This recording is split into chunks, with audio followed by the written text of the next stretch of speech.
সালাতু সালাম দিয়ে রাসূলের প্রতি প্রেম ভালোবাসা দেখিয়ে যদি আমি বেদাত হই, আমি বেদাতে আলহামদুলিল্লাহ। রাসূলকে ভালোবাসতে গিয়ে যদি আমি বেদাত হই, আমি বেদাতে আলহামদুলিল্লাহ। রাসূলকে সালাম দিতে গিয়ে যদি আমি বেদাত হই, আমি বেদাতে আলহামদুলিল্লাহ। রাসূলের প্রশংসা ভালোবাসা বুকে ঝরিয়ে যদি বেদাতের ঝান্ডা বুকে নিয়ে যদি মারা যেতে পারি, ইনশাআল্লাহ আমি বিশ্বাস করি নবীজি কবরের মধ্যে আমার সাথে দেখা দিবে, নবীজির জিয়ারত হবে ইনশাআল্লাহ। আমাদের ভিতরে রাসূলের ভালোবাসাটা কতটুকু হওয়া উচিত সেটা আমাদের একটু ভেবেচিন্তে দেখা উচিত। আমরা থার্মোমিটার নিয়েছি, থার্মোমিটার জ্বর মাপি না, জ্বর মাপার যেরকম থার্মোমিটার আছে, রাসূলের ভালোবাসা এবং প্রেম মাপারও থার্মোমিটার নিয়ে বসে আছে কিছু কিছু লোক সমাজের মধ্যে।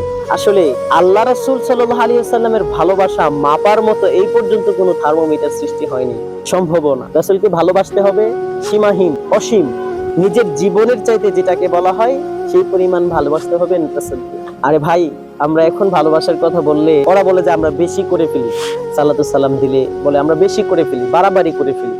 আমাদের এতটুকুই যদি বাড়াবাড়ি হয়, সাহাবায়ে কেরাম তো নিজের জীবন দিয়ে দিয়েছেন রাসূলের জন্য। উহুদের যুদ্ধের দৃশ্য তো হয়তো আপনারা সকলেই জানেন।